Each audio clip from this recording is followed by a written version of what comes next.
자, 21번 들어갑니다. 보관항론. 수요예측 방법에 관한 설명으로 옳지 않은 것.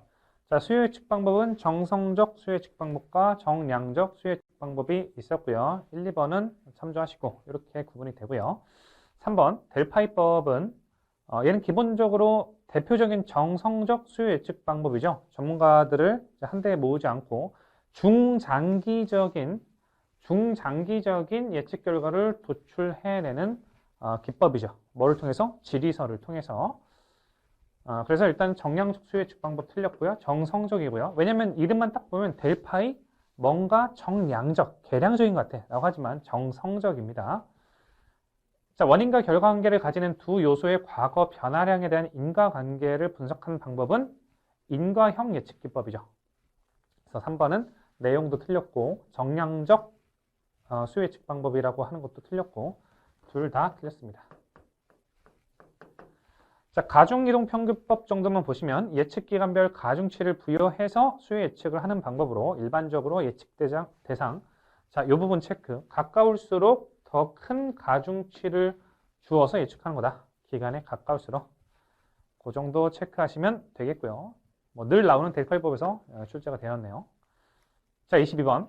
자, C 도매상의 제품 정보가 아래와 같을 때 최적의 재주문점은 재고가 얼마 남았을 때 주문해야 되느냐.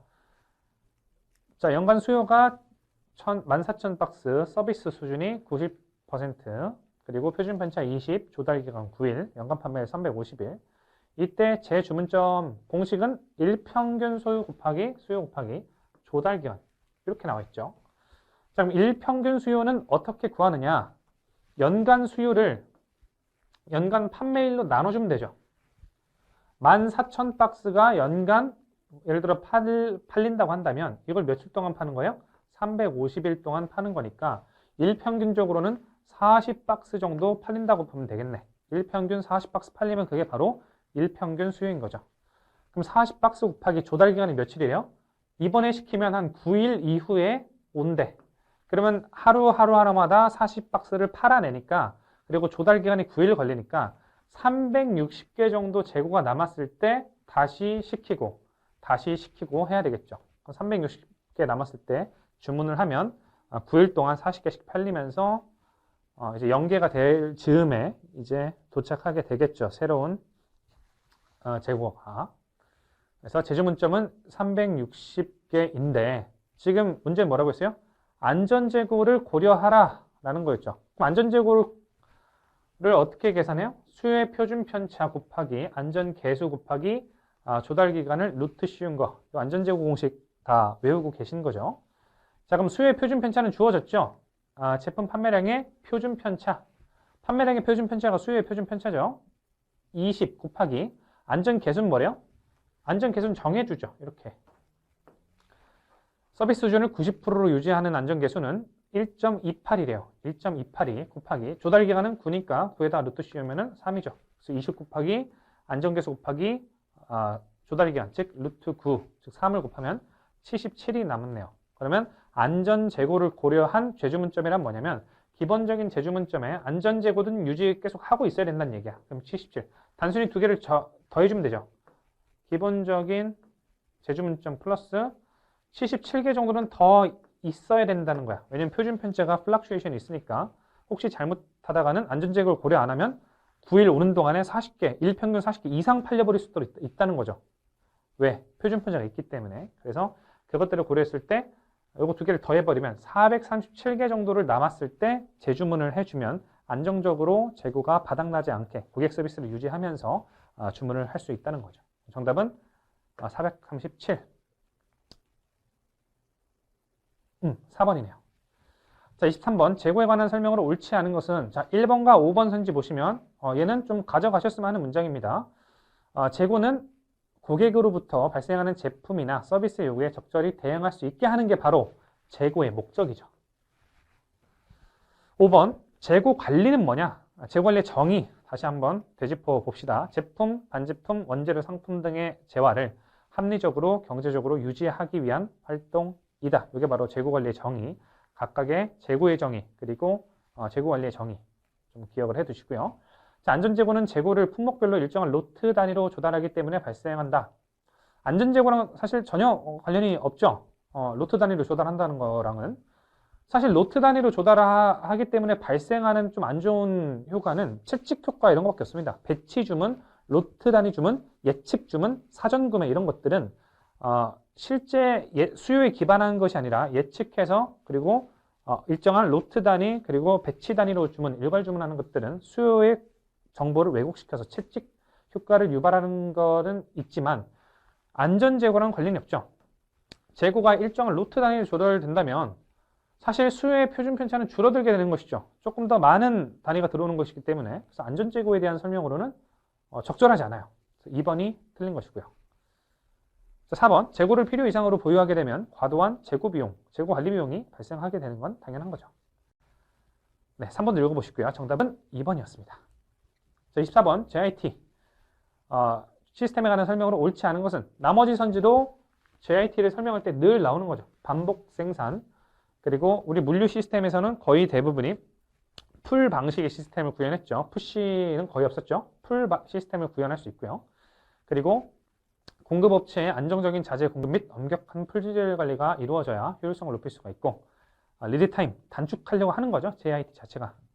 자, 5번 적시 공급이기 때문에. 자, 5번 충분한 안전재고를 확보하여 품절에 대비하기 때문에. 자, 이거는 그냥 내용만 봐도 틀렸네요. 상호 협력이 있어서 가시성이 좀 있어줘야 한 공정처럼 협력할 수 있어야 바로바로 적시 공급 시스템이 있는 거고 이렇게 상호 협력 안 하면 가시성, 시스템 가시성이 떨어지잖아요. 그럼 적시 공급이 어렵다는 거죠. 그래서 성과가 어려워지죠. 그래서 5번이 틀렸죠. 상호 협력이 있어야 됩니다. 자, 25번 하역 합리화 원칙은 자, 화물의 이동 용이성을 지수로 하여 화물의 이동 용이성이 이게 바로 활성 지수입니다. 활성 지수죠. 이 지수를 숫자를 높이는 원칙으로 지향하는 원칙으로 관련 작업을 조합하여 화물 하역 작업의 효율성을 높이는 것을 목적으로 한다. 예를 들어 활성 지수가 0이면은 그냥 낱개로 바닥에 있는 상태. 활성 지수가 1이면은 상자에 넣어진 상태. 활성 지수가 4면은 컨베이어 벨트에 올려져 있는 상태. 이 활성 지수의 숫자를 높이는 게 하역 합리화에 있어서 중요한 거죠. 자, 기억 맞고요. 운반 활성화의 원칙입니다. 그래서 기억은 운반 활성화의 원칙. 자, 니은 해설로 보시면 불필요한 하역 작업 생략을 통해서 불필요한 작업을 생략한다. 우리 언어도 왜 언어의 경제성이라고 하면 뭐예요? 줄임말이 점점 말을 줄여버리는 거 있죠. 말할 때 좀 불필요한 말을 생략함으로써 그런 게 언어의 경제성인 것처럼 불필요한 작업을 생략하는 것들은 항상 경제성으로 귀결이 돼요. 그게 더 효율적이다. 그래서 하역 경제성의 원칙입니다. 니은 같은 경우는 디귿 거리 최소의 원칙. 자, 하역 작업 시 화물의 이동 거리를 최소화하는 건 당연히 거리 최소화죠. 이게 가끔 이제 시험에 최대화로 출제가 되죠. 거리는 줄이는 게 좋고 불필요한 작업은 생략하는 게 좋습니다. 자, 여기 보기 중에 나와 있는 시스템화는 팔레트와 컨테이너의 규격, 호환성, 구조 이런 것들이 연결돼서 이룰 수 있도록 하는 거고요. 화물 단위화는 취급 단위를 크게 하는 걸 얘기를 하는 겁니다. 자, 그래서 정답은 4번입니다. 자, 26번 하역의 요소 간단한 문제죠. 자, 해설로 바로 보시면 보관 장소에서 물건을 바로 꺼내는 게 피킹이라는 거고요. 자, 생산, 유통, 소비 등이 필요하므로 하역의 일부로 볼 수 있으며 창고 내부와 같이 한정된 장소에서 화물을 이동하는 건 운반이라고 합니다. 자, 컨테이너에 물건을 실는 게 배닝이고 꺼내는 건 뭐예요? 디배닝이죠. 디배닝과 피킹은 헷갈리지 마십시오. 컨테이너에서 꺼내는 게 디배닝이에요. 피킹은 보관 장소에서 물건을 꺼내는 걸 피킹이라고 하고요. 자, 적재, 로딩은 한번 읽어보시고요. 자, 27번. 아까 봤었던 활성지수가 출제가 됐네요. 활성지수가 3인 화물의 상태는 요건 안 해오면 때려 맞출 수가 없는 거죠. 틀리는 겁니다. 1번, 대차에 실어놓은 상태입니다. 자, 낱개로 놓았을 때가 0이고 최대가 4인데 낱개가 0, 상자 속에 집어넣으면 1. 이 수치가 올라가면 올라갈수록 조금 더 다루기 쉬워진다는 거죠. 효율성이 올라간다는 거죠. 팔레트나 스키드 위에 놓여 있을 때는 이제 팔레트에 올려진 순간부터 포크리프트로 작업을 할 수가 있기 때문에 활성지수가 올라가고요. 대차, 바퀴 위에 놓여 있을 때는 3으로 올라가고 아예 흐르는 컨베이어 위에 놓여 있을 때는 가장 이 활성지수가 높아지면서 효율성이 높아지는 상태가 되겠죠. 그래서 활성지수가 높아지게끔 하는 게 목표인 거죠. 활성지수는 높을수록 좋다, 나쁘다? 좋다. 각각의 활성지수도 외워주세요. 지금 이게 출제됐지만 다는 것도 이제 4, 2, 1, 0에 해당하는 상태도 외워주십시오. 정답은 1번이죠.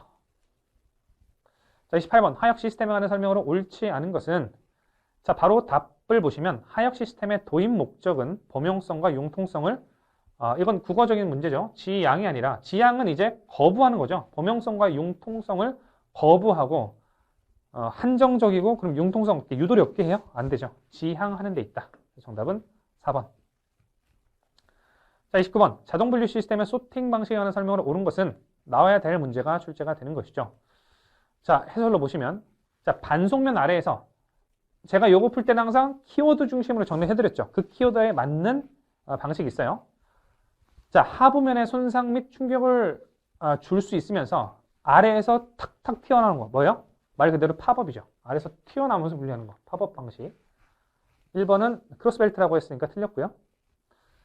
자, 2번 레일을 주행하는 연속된 캐리어상에 소형벨트 컨베이어 레일을 교차, 즉 크로스하는 방식으로 구동시켜 이렇게 가면서 크로스하는 방식으로 구동시켜 단위화물을 내보내는 방식이다. 대표적으로 분류할 분기점이 많은 의약품이라든가 화장품 아니면 도서, 서적 이런 것들에 주로 사용되는 게 크로스벨트 방식입니다. 근데 팝업 방식으로 해놨으니까 틀렸죠. 두 개를 다르게 표현했네요. 1번과 2번을. 자, 3번 반송면에 튀어나오는 기구, 예를 들어서 뭐 벨트라든가 롤러라든가 휠이라든가 핀 이런 기구들을 넣어서 단위화물을 함께 이동시키면서 압출하는 방식으로 이 단어 자체가 부드럽잖아요. 그래서 얘는 충격이 거의 없는 게 특징이고 얘는 슬라이딩 슈입니다. 3번은 슬라이딩 슈인데 틸팅이라고 표현해서 틀렸고요. 자, 4번 여러 형상의 화물을 수직으로 나누어 그냥 이렇게 기울어져서 떨어뜨려 버리는 거예요. 강제적으로. 우리 핸드폰도 틸팅이라고 하죠. 왜 레이싱 게임 핸드폰을 하다 보면은 왼쪽으로 틸팅하면 왼쪽으로 하고 오른쪽으로 틸팅하면 오른쪽으로 하고 그게 바로 기울이다라는 뜻이에요. 그래서 수직으로 나눠서 이렇게 떨어뜨려 버리는 거예요. 충격에 약한 떨어뜨려 버리니까 충격이 약하면은 틸팅 방식을 사용하면 안 되겠죠. 요것도 두 개가 바꿔서 표현했네요. 그래서 3번, 4번 틀렸고요.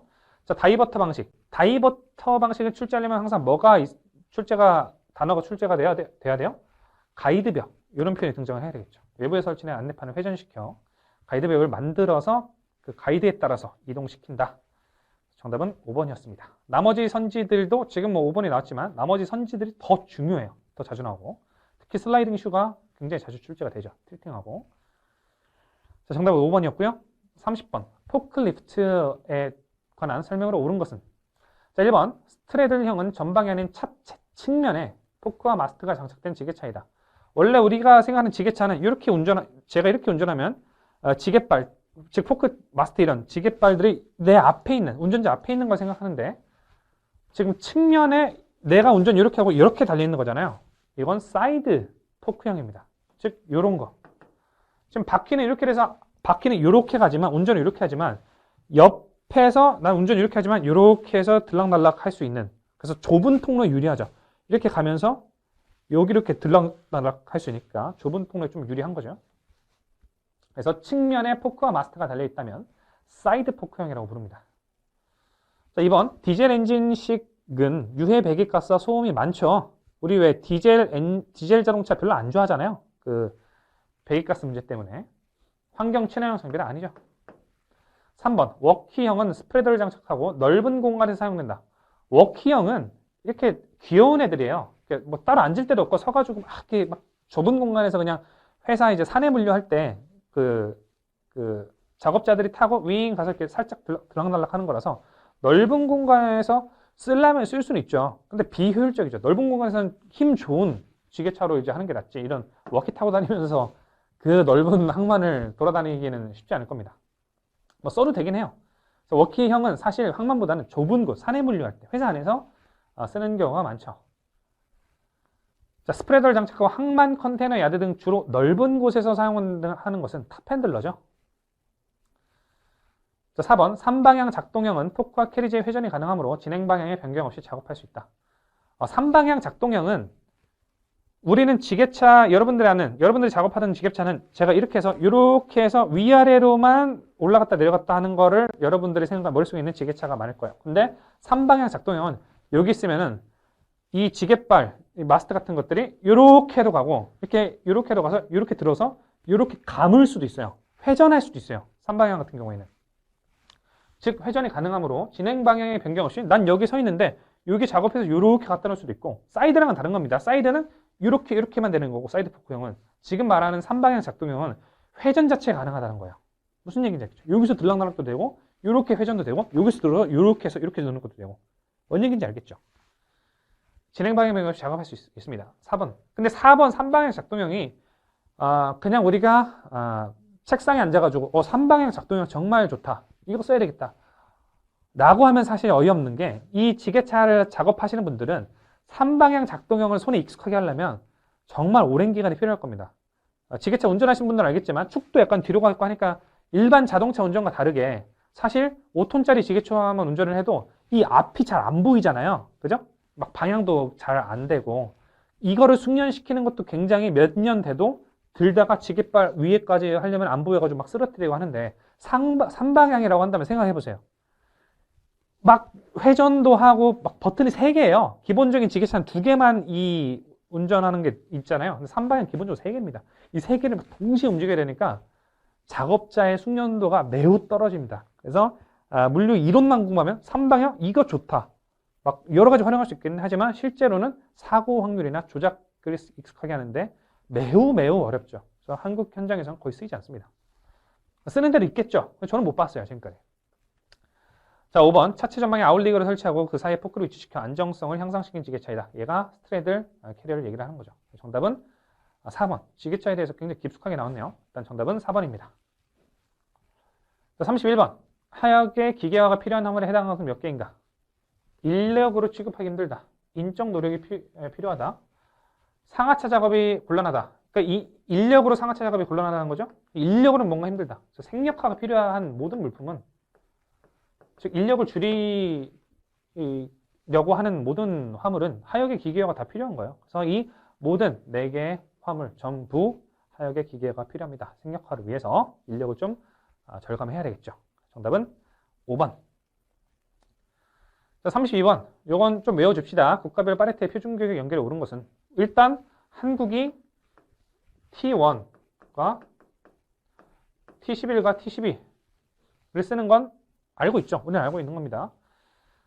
일본이 T11을 쓰는 것도 기억을 해두시고, 영국과 미국도 별도로 체크를 좀 해두세요. 일단 중요한 건 한국은 T11과 중국을 대응하기 위한 T12도 쓰고 있다. 네, 안 외우면 틀리는 부분이죠. 넘어갑니다. 13번. 일간 파레트와의 경제적 효과. 일간 파레트화를 함으로써 중간에 포장을 푸는 것이 없이 일간 운송이 가능하게 되겠죠. 자, 포장 간소화로 포장비 절감, 작업 능률 향상, 화물 파손 감소, 운임 및 부대 비용 절감. 포장에 관한 문제는 생산이나 제조에 영향을 미칠 수 없습니다. 뭐라고요? 포장에 관한 문제는 포장을 아무리 효율적으로 하든 이런 것들은 생산과 제조 이후의 문제인 것이지, 포장을 잘한다고 해서, 포장을 효율적으로 한다고 해서 제품에 대한 생산이나 제조, 과잉 생산을 방지하거나 부족 생산에 대응하거나 이럴 수가 없어요. 그러니까 일간 파레트와는 생산의 영역과는 아무런 관련이 없다. 5번은 아예 별개의 문제죠. 5번은 틀렸습니다. 자, 34번. 유닛로드 시스템의 선결 과제에 해당하는 것을 모두 고른 것은? 자, 마찬가지로 유닛로드 시스템의 구축을 위해서는 물류 활동에서의 표준화가 중요한 거예요. 운송, 장비는 좀 물류 장비죠. 그리고 운송 장비, 하역 장비 이런 것들, 운송 표준화, 하역 및 보관, 이런 장비들의 표준화, 그리고 하역 기계화, 이런 것들이 선결돼야 유닛로드 시스템, ULS가 성립을 하는 것이고, 생산의 영역, 무인 자동화, 이게 있다고 해서 ULS가 되는 건 아니죠. 정답은 1번입니다. 그래서 물류 활동의 접점에서의 것들을 뽑아내면 돼요. 운송, 그리고 각종 하역이라든가 운송 장비, 그리고 하역에 관한 기계화, 이런 것들이 있어야 되겠죠. 35번. 다음은 파레트 풀 시스템 운영 방식에 관한 내용이다. 자, 기업, 유럽 각국의 국영철도. 공부 많이 하신 분들은 유럽 각국 나오자마자 뭐예요? 즉시 교환 방식을 고를 텐데, 유럽 각국의 국영철도라는 표현. 근데 이거에 집중 안 하신 분들은 뒤에도 또 표현이 나와요. 파레트를 동시에 교환하여 사용하는 것으로 언제나 교환에 응할 수 있도록 파레트를 이렇게 쌓아놓는 것. 사실 좀 비효율적이죠? 뭐예요? 직관적으로 즉시 교환 방식이죠. 니은 개별 기업에서 파레트를 직접 소유, 보유하지 않는데요. 빌리겠네? 리스 렌탈 방식이죠. 파레트를 회사에서 일정 기간 동안 임차, 즉 리스하는 방식이다. 그래서 니은은 리스 렌탈 방식입니다. 나머지 대차 결제 교환 방식이나 교환 리스 병용 방식은 해설이나 교재를 참조하시면 되겠습니다. 다만 이제 대차 결제 교환 방식의 핵심 키워드는 교환 방식의 단점 뭐였어요? 계속 그 파레트를 비율적으로 쌓아놔야 되는 거죠. 그래서 요 단점이 있으니까 현장에서 즉시 좀 부족하더라도 교환하지 않고 일정 시간 이내에 파레트를 운송사에 반환하면 되는 방식을 대차 결제 교환 방식이라고 보시면 돼요. 자, 36번 유닛로드 시스템에 관한 설명으로 옳지 않은 것은? 자, 일단 정의 한번 볼까요? 운송, 보관, 하역 등의 물류 활동을 합리적으로 처리하기 위하여 포장화물의 기계 취급에 적합하도록 단위화한 방식. 선결과제는 뭐라고요? 하역 기계와 장비나 운송 표준화 이런 것들이 있었죠. 2번 화물을 파레트나 컨테이너를 이용하여 컨테이너를 이용하면 파레트를 이용하면 벌크 선박 같은 뭐 분립체를 실는 게 아니잖아요. 그러니까 컨테이너 선박을 운송해야 되겠죠. 선박은 벌크 선박과 컨테이너 선박으로 구분이 됩니다. 벌크 선박은 뭐 분립체, 액체, 뭐 사료 이런 것들을 실는 벌크 선박이 있고 컨테이너 선박은 말 그대로 컨테이너를 이용하는 선박이죠. 2번은 그냥 틀린 내용이네요. 네, 그리고 3번, 4번, 5번도 ULS를 설명하는 내용이니까 한번 체크를 해 보시고 중요한 뭐 괜찮은 문장입니다. 자, 37번 컨테이너 터미널에서 사용하는 하역기계가 아닌 것은 딱 보면 바로 나와야 되겠죠. 호퍼는 뭐예요? 사료나 뭐 양곡, 곡물 이런 데 자주 쓰는 기계죠. 뭐예요?